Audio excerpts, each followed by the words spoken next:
तो सब बंधु 2024-25 वर्ष ओडिशा सरकार तरफ आज बजेट आगत कर अर्थमंत्री तथा मुख्यमंत्री मोहन माझी। टोटाल पूरा बजेट कहवाक गले 2,65,000 कोटी बजेट आगत कर मुख्यमंत्री मोहन माझी।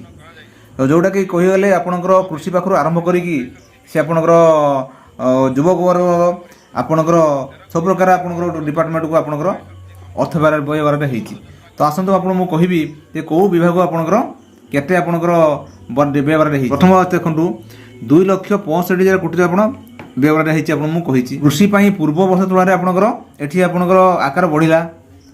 कृषि पूर्व वर्ष तुलन में आकार बढ़ी जोटा कि गत वर्ष बजेट थिला 24,829 कोटी आप धार्य एमएसपी ठार 800 टका अधिक किणा जोटा कि आपको कहला 31 टका किणा कि अधिक आपंकर किणा 3,900 टका आप किणा श्रीमंदिर 500 कोटी कर्पोरेट फंड कराई।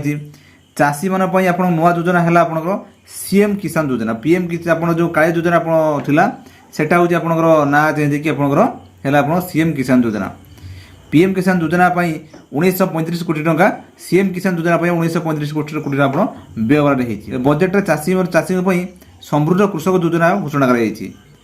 समृद्ध कृषक योजना 5,000 कोटी व्यवहार कराई। श्रीअन्न अभियान 649 कोटी घोषणा कराई।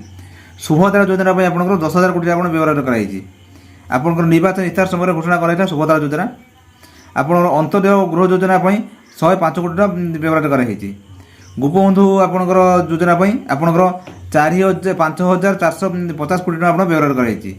तो ये परिप्रेक्षी में आपंकर ये टोटाल आप बजेट सम्यक सूचना देगली। दश बंधु ये आपको कहीगली बजेट सारांश आपको कौ विभाग आपको टका मंजूर होती।